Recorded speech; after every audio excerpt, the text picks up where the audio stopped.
Welcome. Let's start with the tools you need to install your composite decking. A spirit level, a power miter saw, tape measure, an electric or manual screwdriver, a power drill, rubber mallet, dust mask, safety glasses, knee pads, plunge saw, a jigsaw and a long screwdriver bit.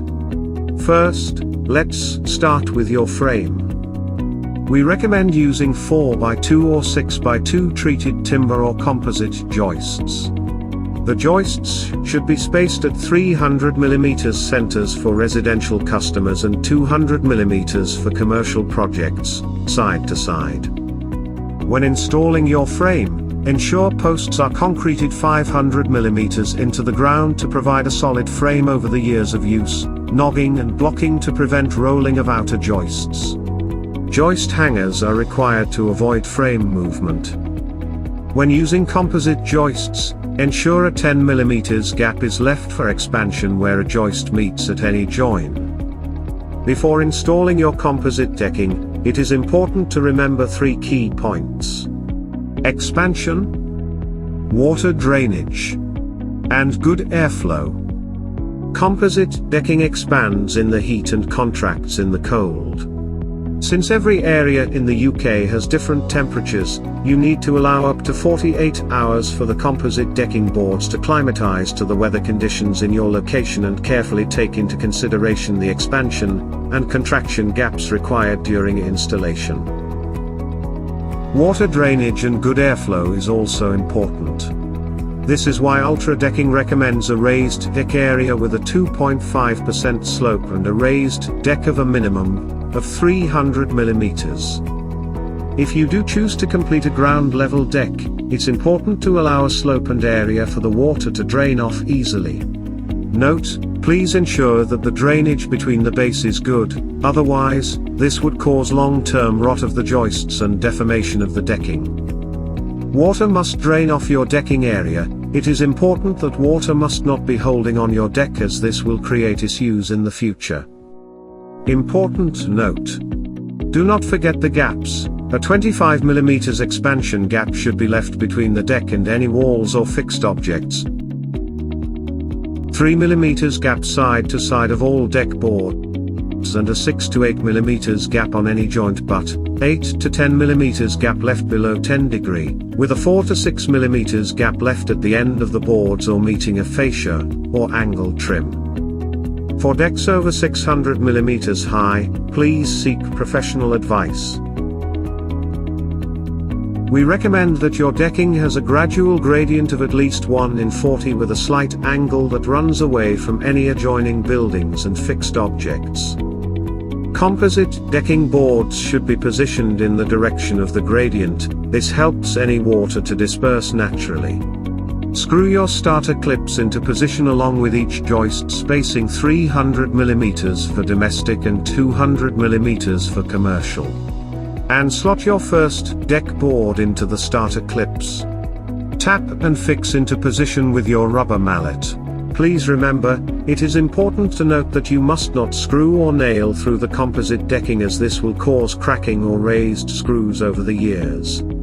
If you are using bullnose boards, these must be fitted first upon installation. Make sure that the composite decking boards do not overhang the joists by more than 15 mm. Next, place a slim metal clip into the groove of the first board. Screw it into place. Do not force or push hard into place and ensure a 3 mm gap is left side to side. You should use 1 clip on every joist. Take the second piece of the deck and place it into the clips. Please note, when using slim metal clips on our Home Choice collection, the screw goes into the countersunk central hole. 1 screw is used on each clip. Now, place a clip into the groove of the second board and screw it to secure it against the first board, but do not over-tighten or force. Now continue this process using 1 clip on 1 screw on every joist. When the boards meet end to end, you must allow for expansion space. Do not allow composite deck boards to meet at the end. Depending on the temperature, you should leave a gap of between 6 mm and 8 mm. Note, below 10 degrees, an 8 to 10 mm gap must be left. You should also ensure that any decking boards, joining end to end, have a double joist underneath, and use a clip to secure each end of the decking boards. When using plastic clips, the process of fitting is very similar. Place a plastic clip into the groove of the first composite decking board and screw it into place. But do not screw all the way. You should use one clip on every joist. Now, place a clip into the groove of the second board and screw it to secure it against the first board, but do not over-tighten or force. Now continue this process using each clip on one screw on every joist. When fitting the last board with a plastic clip, first measure the width of the final two boards to find where the outer edge of the final board will lie. Using these marks, fit starter clips and slot the last board into place. Now, insert the penultimate board and slide down the required number of clips. Screw these clips into place to fit the final board, only when slim metal clips are being used. With the last board in place, after securing all other boards, screw through the groove of the last board at a 45-degree angle to secure it to the joist at 300 mm intervals. Pre-drill pilot holes in the deck boards 2 to 4 mm wider than the width of the screw shank. To avoid the material splitting, do not overdrive screws into the deck boards. Once all your boards are fitted, you can use a plunge saw to cut any overhanging with one single cut.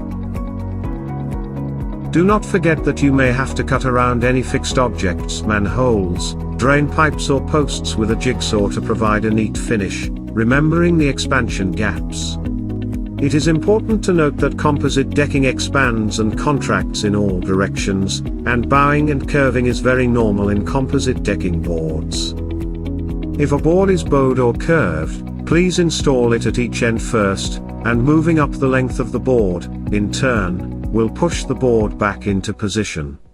It is recommended to check this as you install your composite decking boards. If you leave bowing with your decking boards, over the coming years, this can make the boards pull out of position as they expand. Do not forget to mix and match the boards to allow for a blend of colors and patterns on wood grain finished boards. You should also stage the joists to create a brickwork effect if you so wish. Remember, composite decking is scratch resistant, not scratch proof. Ultra decking recommended that furniture placed on any composite deck is fitted with a rubber or felt feet to prevent unnecessary scrapes. Bullnose boards allow you to create a flush finish without adding a fascia or an angled corner trim. To fit a bullnose board, simply add starter clips into the designated location on the bottom of the board. Then slide the bullnose board into place and push forward to secure it in place with the clip, ready for the next board to be laid. You can adjust the spacing of your starter clips to achieve an overhang or flush finish. To fit ultra decking onto steps, bullnose boards can be used. Add the decking starting from the bottom step, then place your bullnose boards into place. When installing fascia and angled corner trims, please ensure you leave a 6 to 8 mm gap to allow for expansion at the ends. When installing angled trims, these can be glued into place using a commercial grade adhesive, or secured them in place with suitable screws, drilling pilot holes 2 to 4 mm wider than the screw shank at 300 mm intervals, screwing into the timber or composite joists at a 90-degree angle. After installing your new composite decking, do not forget composite decking is low maintenance, and not no maintenance. Regular cleaning with hot soapy water and a soft brush will ensure it is free of debris, dirt and leaves. Doing this once a month throughout the lifespan of the composite decking will ensure your new composite decking is kept in good condition. Depending on weather conditions and due to the sun's UV rays, all composite decking over time will naturally fade with a reduction in color. Like almost all materials, left to nature's elements, your composite decking color will lighten in appearance within the first 6 months, please note. depending on UV exposure. After this period, the color stabilizes to its natural color, losing a minimal amount of color over the composite decking life of service. Therefore, this should be taken into consideration when choosing the color of your new composite decking. For more help and advice upon choosing the right boards for your garden, please visit our website at www.ultradecking.co.uk or call us for more information.